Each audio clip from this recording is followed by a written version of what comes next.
Le deuxième article propose une réflexion sur la frontière américano-mexicaine à travers une réflexion d'Antonio Navarone qui écrit dans le Foreign Affairs en espagnol, journal hebdomadaire dont le siège se trouve à Mexico.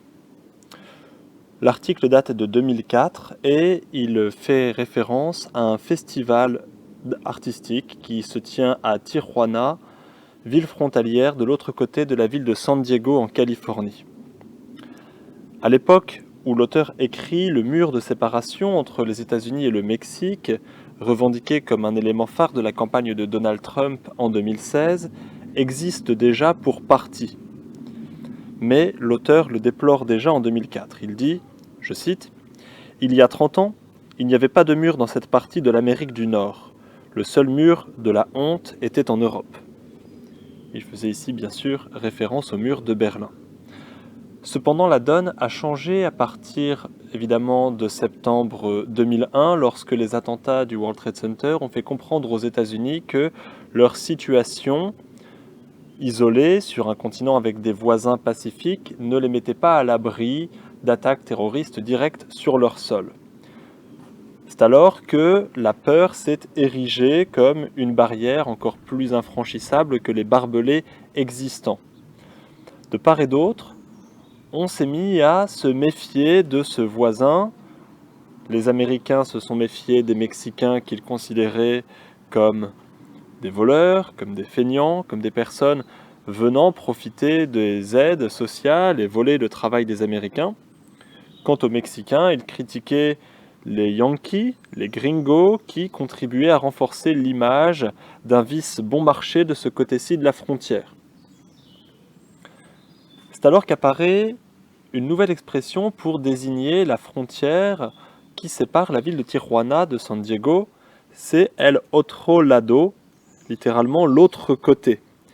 Cette expression, nous dit l'auteur, témoigne de la victoire la plus décisive contre les murs physiques et contre la peur. En effet, même si la frontière est un instrument de séparation entre deux territoires, elle est aussi un point de contact et de rencontre entre des populations différentes.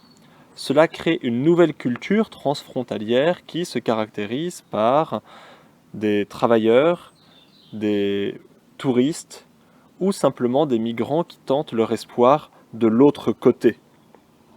L'auteur nous dit « Les frontières séparent, mais elles créent également des espaces de convergence et de compréhension.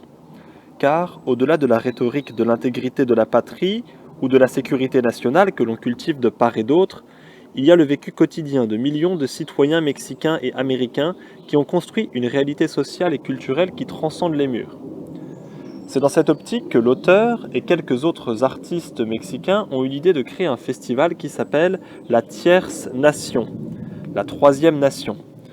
Ce festival se caractérise par l'affichage le long du mur transfrontalier de créations aussi bien mexicaines qu'états-uniennes, visant à rapprocher les deux cultures. L'objectif ici visé est de montrer que cette frontière a vocation à être séparée, à disparaître, non pas tant sur le plan physique, mais sur le plan idéologique. Il est indispensable pour les deux nations de conserver leur identité et leur intégrité, mais la frontière fait apparaître la porosité d'une certaine façon de ces deux cultures en formant cet espace de rencontre qu'on pourrait qualifier en géographie d'interface. Alors qu'en est-il aujourd'hui de la frontière américano-mexicaine? Depuis 2016, le président des États-Unis, Donald Trump, a promis la construction d'un mur qui séparerait la frontière sur toute la longueur, c'est-à-dire sur plus de 3170 km. À l'heure actuelle, la frontière est déjà fortifiée entre San Diego et El Paso, soit sur à peu près la moitié de la distance. Le reste du mur suit en fait le tracé du fleuve Rio Grande. Les présidences précédentes, celles de George Bush et de Bill Clinton, et celles de Barack Obama également, n'ont pas considéré comme nécessaire de faire cette fortification dans la mesure où le fleuve propose déjà une barrière presque infranchissable. Aussi, le mur promis par Donald Trump risque de ne jamais voir le jour pour d'autres raisons. Le coût de départ, annoncé à 8 milliards de dollars et devant être financé par les autorités mexicaines, sera en réalité financé par l'impôt américain. Or, ces 8 milliards de dollars ont été revus à la hausse en raison du terrain difficile, les méandres du Rio Grande doublant, voire triplant presque la surface de mur qui était initialement proposée. Et ce qui se trouve justement au-delà de la ville de El Paso est au milieu des montagnes du Texas, ce qui contribue également à renforcer la difficulté de construire le mur. Aujourd'hui, selon les estimations, le mur coûterait entre 21 et 70 milliards de dollars, ce qui évidemment est bien trop important pour pouvoir être assumé par l'administration américaine. Donc la frontière persiste, la méfiance persiste et la politique de protectionnisme mise en place par le président américain ne fait que renforcer la défiance que les États-Unis ont à l'égard du Mexique.